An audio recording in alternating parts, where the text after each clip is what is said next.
Assalamualaikum warahmatullahi wabarakatuh. Perkenalkan, nama saya Hastuti, NPM 1820064444 dari lokal 7A non reguler. Di sini saya akan menjelaskan tentang politik ekonomi kerakyatan. Definisi politik ekonomi kerakyatan adalah menurut Mubariu dalam bukunya yang berjudul Reformasi Sistem Ekonomi, menyatakan bahwa ekonomi kerakyatan adalah ekonomi yang demokratis yang ditujukan untuk kemakmuran rakyat kecil. Sedangkan ekonomi kerakyatan menurut Zulkarnain di dalam bukunya yang berjudul Kewirausahaan, ekonomi kerakyatan adalah suatu sistem ekonomi yang harus dianut sesuai dengan falsafah negara kita yang menyangkut dua aspek, yaitu keadilan dan demokrasi, ekonomi, serta keberpihakan kepada ekonomi rakyat. Sedangkan menurut Asimarmata, istilah demokrasi ekonomi yang secara tegas terdapat pasal penjelasan dapat ditafsirkan sebagai setara dengan ekonomi kerakyatan. Penjelasan pasal 33 Undang-Undang Nomor 45 menyatakan bahwa ekonomi kerakyatan yakni sistem ekonomi di mana produksi dikerjakan oleh semua untuk semua serta di bawah pemilikan anggota-anggota masyarakat.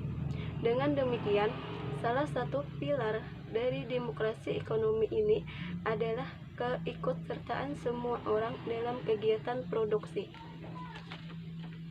Yang berikutnya, tujuan politik ekonomi. Tujuan politik ekonomi yang pertama, meningkatkan kesejahteraan ekonomi masyarakat. Yang kedua, memastikan kekayaan terbagi secara merata. Tujuan yang ketiga, menaikkan pendapatan masyarakat per kapita.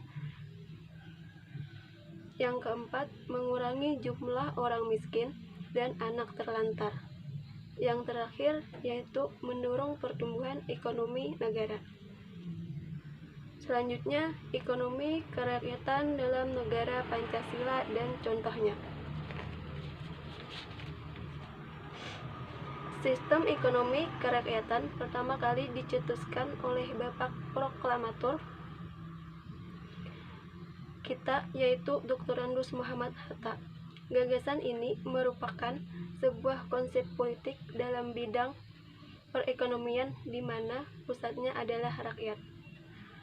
Pada pasal 33 Undang-Undang 1945, ekonomi kerakyatan dimaknai sebagai sebuah sistem perekonomian yang bertujuan untuk merealisasikan kedaulatan rakyat dalam bidang ekonomi. Dari kedua definisi di atas dapat kita tarik kesimpulan bahwa inti dari sistem ekonomi kerakyatan adalah terletak pada tujuan kedaulatan rakyat. Ekonomi kerakyatan pada dasarnya sejalan dengan jati diri dan tujuan nasional Indonesia, sehingga sistem ini harus diterapkan menjadi roh yang menjiwai kebijakan perekonomian nasional kita.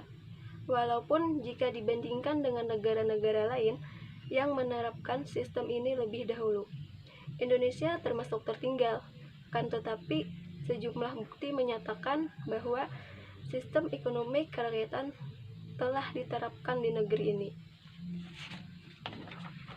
Buktinya ada dua, yaitu terwujudnya koperasi.